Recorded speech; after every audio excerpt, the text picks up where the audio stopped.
मन की स्वाधीनता। स्वतंत्रता केवल बाहरी परिस्थितियों से नहीं, बल्कि हमारे मन के भीतर की सीमाओं से भी प्राप्त की जा सकती है।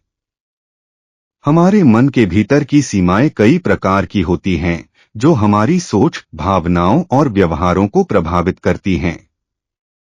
ये सीमाएं हमें व्यक्तिगत, सामाजिक, मानसिक और भावनात्मक रूप से बांध सकती हैं।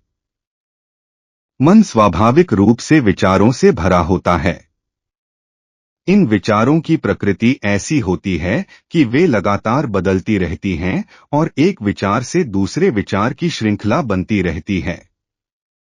यह प्रक्रिया निरंतर चलती रहती है और मन को विचारों के जाल में फंसा देती है।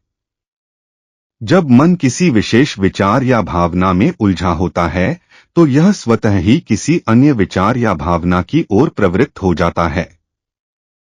इस प्रकार विचारों की यह निरंतरता और उनका चक्रीय स्वभाव मन के भीतर सीमाएं बना देता है। मन को नियंत्रित करने की कोशिश करना वास्तव में एक और संघर्ष पैदा करता है। जब मन के भीतर के विचारों को नियंत्रित करने का प्रयास किया जाता है, तो यह नियंत्रण और दबाव की स्थिति को जन्म देता है। यह संघर्ष मन की शांति और संतुलन को और भी अस्थिर कर देता है।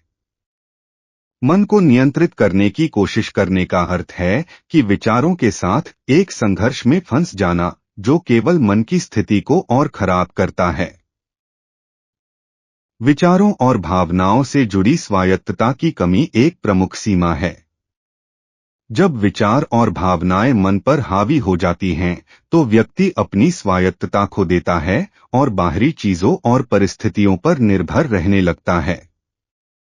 इस प्रकार मन की स्वतंत्रता और स्पष्टता प्रभावित होती है और व्यक्ति बाहरी और आंतरिक परिस्थितियों के साथ संघर्ष में फंस जाता है। मन के भीतर की सीमाएं भावनात्मक प्रतिक्रियाओं से भी जुड़ी होती हैं। जब व्यक्ति किसी स्थिति, व्यक्ति या विचार से गहरे भावनात्मक रूप से जुड़ा होता है, तो यह भावनाएं व्यक्ति की मानसिक स्थिति को प्रभावित करती हैं और उसे सीमित कर देती हैं। भावनात्मक प्रतिक्रियाएं अक्सर व्यक्ति को एक निश्चित दिशा में ले जाती हैं, जिससे वे स्वतंत्र रूप से सोचने और निर्णय लेने में असमर्थ हो जाते हैं। विचारों को नियंत्रित करने की बजाय उन्हें बिना किसी प्रतिक्रिया के देखने की आवश्यकता है। विचारों को उनके स्वभाव में देखना और समझना, बिना उन्हें बदलने या दबाने की कोशिश किए, वास्तविक समाधान है। विचारों को केवल देखना और उनके प्रवाह को समझना मन को शांति और संतुलन प्रदान करता है। यह स्थिति तब उत्पन्न होती है जब मन का विश्लेषण और निर्णय बिना किसी पूर्वाग्रह या संघर्ष के किया जाता है। आत्मजागरूकता का मतलब है कि व्यक्ति अपने विचारों, भावनाओं और प्रतिक्रियाओं के प्रति पूरी तरह से सजग और सचेत हो। जब व्यक्ति आत्मजागरूक होता है, तो वह अपने विचारों और भावनाओं को बिना किसी तनाव के देख सकता है और उन्हें समझ सकता है।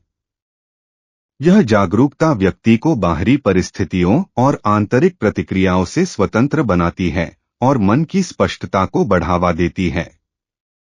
जीवन की परिस्थितियों, विचारों और भावनाओं को जैसी वे हैं, वैसे ही स्वीकार करना महत्वपूर्ण है। स्वीकृति का मतलब है कि आप किसी भी स्थिति को बिना किसी प्रतिरोध या संघर्ष के स्वीकार करें। जब व्यक्ति स्वीकृति को अपनाता है, तो वह बाहरी और आंतरिक दोनों प्रकार की परिस्थितियों से स्वतंत्र हो जाता है। इससे मन की सीमाएं स्वतः समाप्त हो जाती हैं और एक आंतरिक शांति प्राप्त होती है।